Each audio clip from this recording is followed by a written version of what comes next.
Hello students, welcome to my channel study point by Nishi. आज हम देखेंगे क्लास 9 ट्राइंगल्स एक्सरसाइज 7.1, जिसमें आपने 6th क्वेश्चन तक कर लिया होगा लास्ट क्लास में। तो आज हम करेंगे क्वेश्चन नंबर 4 तक हम कर चुके हैं। अब हम आज स्टार्ट करेंगे क्वेश्चन नंबर 5, है ना। क्वेश्चन नंबर 5 क्या है आपका? Line L is the bisector of an angle A and B is any point of on L. BP and BQ are perpendicular from B to the arms of angle A. Show that angle triangle APB congruent होगा triangle AQB। और second क्या बोला गया है? BP equal होना चाहिए BQ और या B is equidistance from the arms of angle A, है ना। तो आपको क्या डिफाइन करना है इसमें? पहले तो आपको क्या है, डायग्राम दिया गया है, ये आपका डायग्राम है। इसमें आपको एक लाइन दी गई हुई है AP और एक लाइन दी गई है AQ, और बीच में ये जो है आपकी AB, ये है आपकी कॉमन लाइन है L, है ना। तो आपको यहाँ पर ये है जो आपका ये 90 एंगल है, ये दोनों 90 एंगल होंगे। तो सबसे पहले क्या आपको शो करना है, ट्राइंगल APB कॉन्ग्रुएंट होना चाहिए ट्राइंगल AQB के। सबसे पहले हम यही ले लेते हैं, फर्स्ट सॉल्यूशन में डालो। फर्स्ट क्या लिख लेते हैं? In triangle APB and triangle AQB। देखिए ट्राइंगल आपका APB कहाँ है? APB ये है आपका, AQB। अब यहाँ देखो, यहाँ भी आपका 90 एंगल है और यहाँ भी आपका 90 एंगल है। तो हम क्या लेंगे? सबसे पहले ये जो है आपका, पहले हम ले लेते हैं एंगल। तो क्या ले सकते हैं? APB। तो एंगल APB इक्वल होगा एंगल AQB के, है ना। तो इसमें आप लिख सकते हो ईच 90 एंगल, है ना। अब एंगल हो गए। एंगल के बाद हम क्या ले सकते हैं आपके? अब एक और देखिए, जब ये वाला एंगल है आपका, तो यहाँ पर ये वाला जो एंगल है बाइसेक्ट करता है, तो ये भी आपको क्या होगा? इक्वल होना चाहिए। तो क्या लेंगे? ये वाला। तो क्या लेते हैं? PAB। तो एंगल PAB इक्वल होगा एंगल QAB के। तो क्या है? ये लाइन जो L है बाइसेक्टर है ना। ठीक है, तो इसके बाद हम क्या लेते हैं? अब क्या बचा आपका? ये वाली जो AB लाइन है, ये दोनों में कॉमन है, तो यहाँ पर लिख सकते हो AB इक्वल AB। इसमें क्या लिख सकते हो? कॉमन। ये क्या है आपकी? ये आपकी है कॉमन। तो यहाँ पर लिख सकते हैं हेंस ट्राइंगल APB कॉन्ग्रुएंट होगा ट्राइंगल AQB के।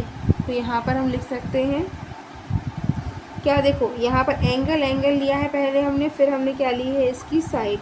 तो यहाँ लिख सकते हैं AAS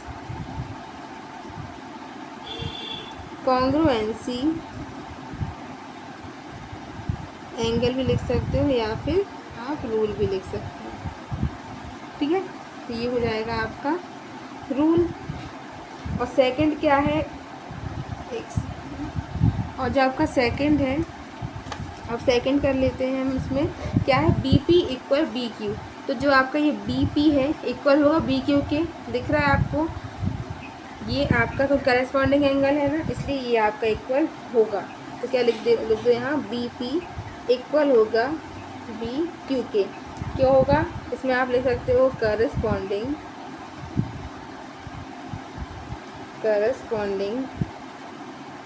parts of congruent triangle, है ना। ये हो गया आपका। तो इसका आप चाहें तो स्क्रीनशॉट भी ले सकते हैं। ये है आपका। इसमें कुछ नहीं करना आपको। सब फर्स्टली क्या करना है, हमने 2 ट्राइंगल लिए हैं। तो ट्राइंगल लेने के बाद हमने क्या किया? एंगल जो 90 बन रहा है, दोनों 90 बन रहे हैं, तो हमने ये वाला एंगल ले लिया और यहाँ से ये वाला एंगल इक्वल कर दिया। इसके बाद क्या किया हमने, ये वाला जो आपका है जो बाइसेक्ट कर रही है ये वाली लाइन, तो इसमें बाइसेक्टर वाला जो पॉइंट है आपको इसको यही वाला एंगल ले लेना है और ये वाला एंगल ले लेना है। उसके बाद ये जो लाइन है आपकी ये कॉमन है ना, इसलिए आपको ये वाली लाइन कॉमन कर देनी है। तो ये आपका कॉन्ग्रुएंट हुआ। और बी पे इक्वल बी क्यू, क्यों? क्योंकि जब लाइन आपकी ये एंगल होते हैं ये करस्पॉन्डिंग एंगल होते हैं आपके, तो ये वाला अगर ये वाला इसके इक्वल होगा तो आपका क्या होगा, बी पी इक्वल हो जाएगा बी क्यू। ओके, अब हम नेक्स्ट करते हैं सिक्स्थ क्वेश्चन। देखिए सिक्स्थ क्वेश्चन क्या है आपके सामने, in figure A C equal ए ई। अब ये फिगर दिया हुआ है आपको, यहाँ पर देखो ये ए सी है जो वो किसके इक्वल है आपके, एक सेकंड ना, जो आपका ए सी है वो यहाँ पे ए हो जाएगा ना, ए सी है वो ए के इक्वल है। ये देखो ये वाली लाइन है ये इसके इक्वल है, और जो आपका ए डी है वो है इक्वल आपके ए बी के, तो A D equal A B है। And angle B A D, तो देखो एंगल आपका बी ए डी इक्वल होगा एंगल ई ए सी के, मतलब ये वाला ट्राइंगल एंगल और ये वाला एंगल आपका इक्वल होगा, है ना। तो हम स्टार्ट करते हैं। सबसे पहले हम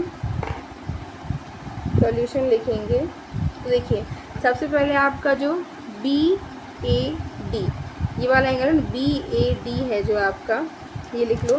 तो angle B A D equal होगा आप किसके, ई ए सी के। तो ये वाला एंगल और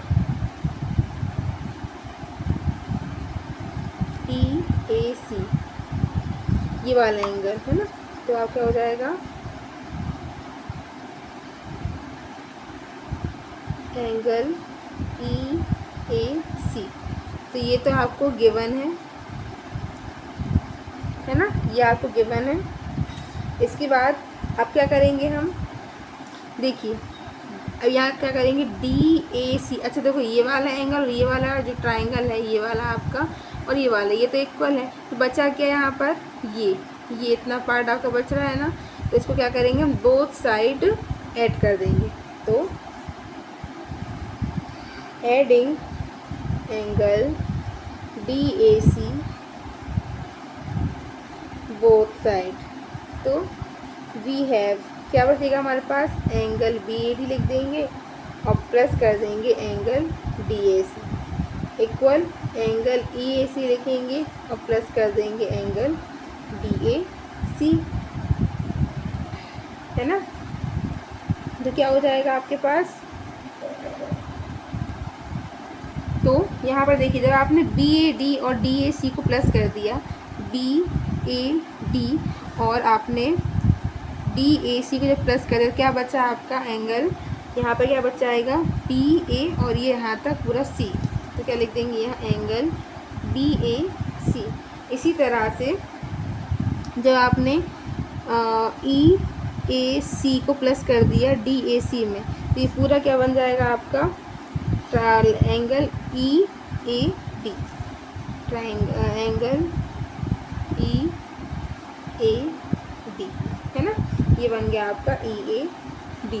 तो अब देखिए in triangle B A C and triangle D A E, B A C कहाँ है, बी ए सी ये पूरा हो गया, और आपका डी ए सी कहाँ है, D A C D A ई ये वाला पूरा हो जाएगा ट्राइंगल आपका, है ना। तो यहाँ से देखिए सबसे पहले क्या हो जाएगा आपका जो ई ए बी लाइन है, इन दोनों को भी हमें इक्वल रखना है, तो जो ए बी लाइन है वो किसके इक्वल हो जाएगी, आपकी ए डी लाइन के, तो ए बी इक्वल हो जाएगी ए डी के, तो ये गिवन, ठीक है। इसका देखिए आपका बी ए सी पूरा ये जो एंगल है ये इक्वल होना चाहिए आपके ई ए डी के, तो angle B A C equal होगा एंगल ई ए डी के, है ना। तो इसमें क्या लिख देंगे आप, प्रूव्ड एबव। ठीक है, ये हो गया। अब क्या बचेगा आपके पास? अब देखिए लाइन देखते हैं। आपका जो ए सी होगा, ए सी इक्वल होगा किसके? ए के। ए सी इक्वल होगा ए के। ये भी आपको क्या है? गिवन। ये भी आपको गिवन है। तो बस यहाँ पर क्या लिख दोगे? Hence triangle P A C congruent होगा ट्राइंगल डी ए ई के। ठीक है, तो बस यहाँ पे क्या लिख देंगे? बी सी इक्वल होगा हमारा डी ई के। यहाँ पे देखो बी सी इक्वल होगा आपका डी ई के, है ना। तो ये है आपका 6th क्वेश्चन। इसका भी आप स्क्रीनशॉट ले सकते हैं आप चाहें तो। ओके, तो ये था आज का हमारा सेशन जिसमें हमने 5th और 6th क्वेश्चन कंप्लीट किया है। अच्छा हाँ, आपके लिए एक इन्फॉर्मेशन है, अगर आपको इसका 10th क्लास का अगर आपको हिंदी मीडियम में आप पढ़ना चाहते हैं, हिंदी मीडियम है अगर आपका, तो आप मेरे दूसरे channel learn and grow by Nishi, उसमें विज़िट कर सकते हैं, सब्सक्राइब कर सकते हैं और उसमें आप वीडियोस देख सकते हैं। उसमें आपको प्लेलिस्ट मिल जाएगी 10th क्लास की। तो अगर अभी हमने 10th क्लास स्टार्ट किया है तो आप 10th क्लास की वीडियोस देख सकते हैं हिंदी मीडियम में। ओके, इसमें आपको इंग्लिश का कंटेंट मिलेगा और उसमें आपको हिंदी का कंटेंट मिलेगा। ओके, तो अगर आपको वीडियो पसंद आया हो तो लाइक करें, सब्सक्राइब करें, शेयर करें और कोई भी डाउट हो तो कमेंट कर सकते हैं। Thank you for watching.